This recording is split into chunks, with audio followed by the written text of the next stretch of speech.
Күз нурларын салып, калфак чигәм. Бизәкләре шуңа чын кебек. Бик яратып, сөеп чиксәң генә, чәчәкләргә була җан өреп. Калфаклар төрле була, әйткәнемчә, төрле төрдә чигелә, сәйләмлендә чигелгән калфаклар була. Күбрәк алар ак сәйләннән чигеләләр. Алар бик матур һәм аның узорлары бойрак була. Матур бой һәм тәңкәдән чигелгән, тәңкәдән эшләнгән калфаклар да шулай була. Сәйләннәрне каян алып кайтканнар? Сәйләннәрне Персиягыннан кайтарылганнар борынгы заманда. Аннар фабрикалардан кайтарылган булганнар. Менә игътибар итсәк, монда ништер күпертеп чигелгән кебек. Моның сыры нәрсәдә икән? Моның сыры бик гади. Сәйлән белән чиккәндә, аның сәйлән эченнән мамы калдыра торган булганнар. Хәзердә шул ук метод һәм инде җынны угалап шуның эчендә калдыра торган булганнар. Һәм менә булай карасак, ул бик бай узор булып күренә. Бик матур, күзгә бәрелеп тора торган дип күренеп кала.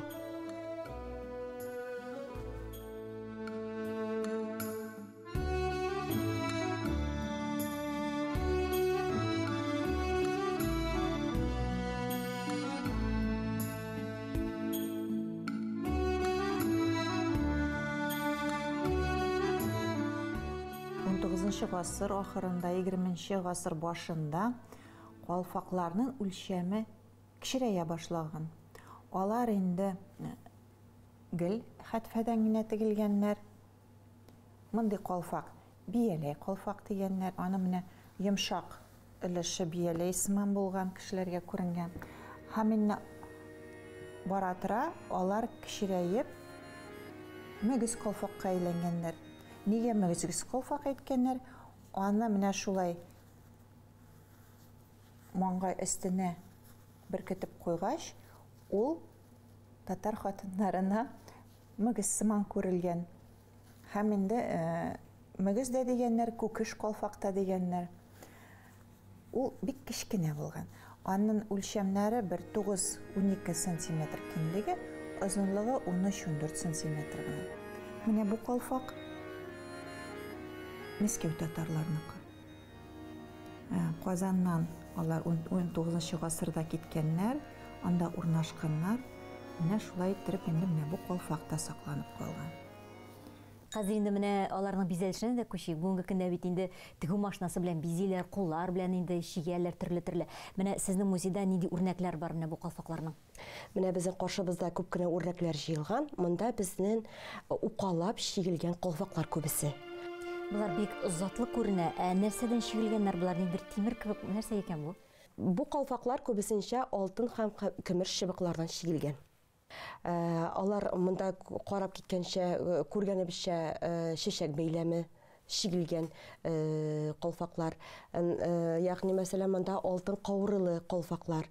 Алар кулдан эшләнгән һәм алар күбесе 19-нчы гасыр башына туры килгән калфаклар.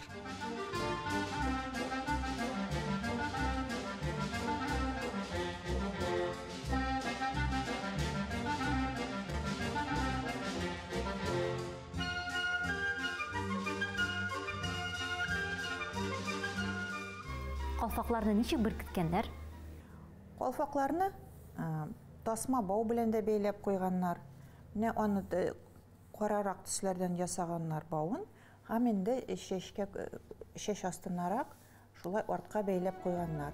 Шулай калфак әйбәт кенә башта торган. Икенче ысул тегү ыргаклары белән. Ике ыргакны аскы өлешенә тегеп куйганнар. Бер ыргакны ышына тегеп куйганнар. Һәм инде аны чәчләр җыелган булган, һәм чәчкә шулай беркетеп куйганнар. Тагын булган бантсыман, ул инде бәләкәй кызларга, яшь үсмерләргә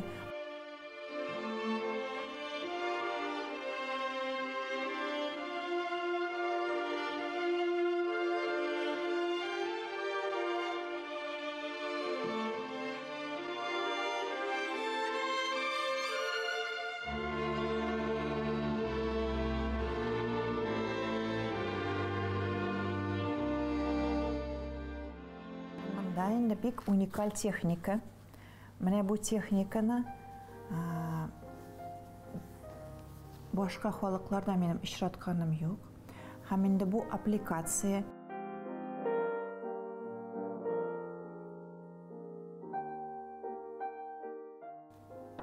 әлеге техниканың асылы очпочмак формасындагы ефәк кисәкләрен җыеп, астра, георгин, хризантемаларга охшаш эре-эре чәчәк композицияләре төзү.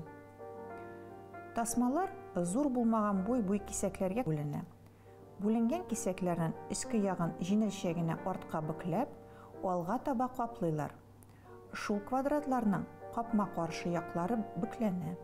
Шул рәвешле кылак сыман элемент барлыкка килә.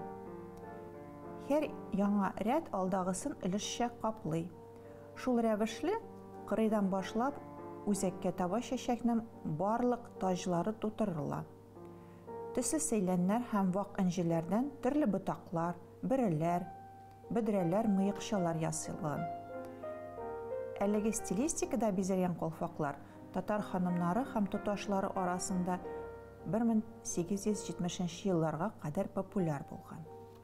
Соңрак калфакларны хатыннар да кия башлаган, кызлар гына түгел. Шигъбуди Мәрҗани үзенең язмаларында бераз гына ачуы килеп тә язган инде. Хәзерге вакытта кызлар гына түгел, апалар да, әбиләр дә калфак кия башлаган дип шулай язган. Иң затлыларына килгәндә кайсыларын әйтеп китә алырсыз икән?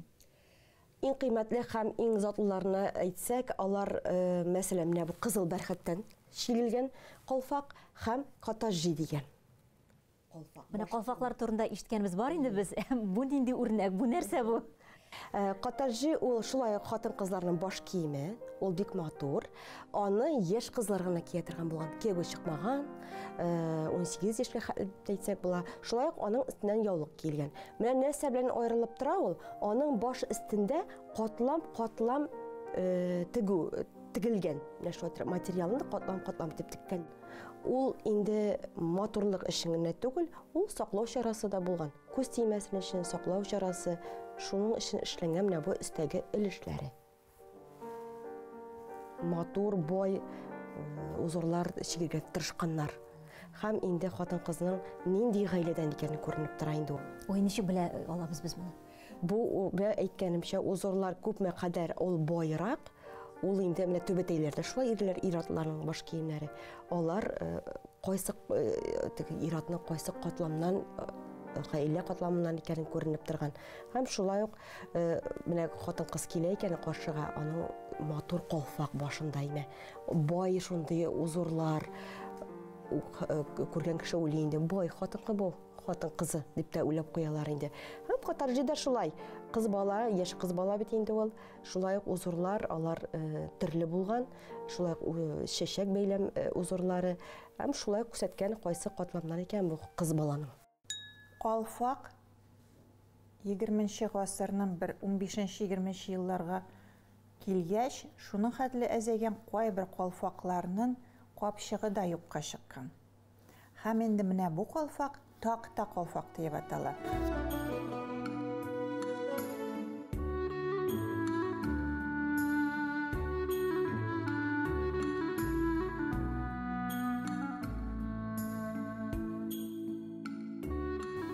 Айрым форма түгәрәк калфаклар. Түгәрәк рәвешендә ясалган. Алар инде такыя я түбәтә калфак дип аталганнар. Алар менә шулай түгәрәкләндереп тегелгәннәр. Һәм инде алгы яклары, өсләре матур иттереп ука белән шигелгән. Монда инде менә алтын каурый рәсеме. Алтын каурыйны татарлар бик нык яратканнар. Татарларның бар бер риваят. Хит-хитнең каурыен тапсаң, бик бәхетле кеше буласың. Менә шул хит-хит каурыемы бу, белмим. Монда чәчәкләр дә бар, мыекчалар да бар, чәчәкнең берсе дә бар. Бәлки алар менә шулай бүкләнеп куелып, үзләре белән алтын каурый рәсемен ясаганнар. Хыт-хыт нәрсә ул? Удот.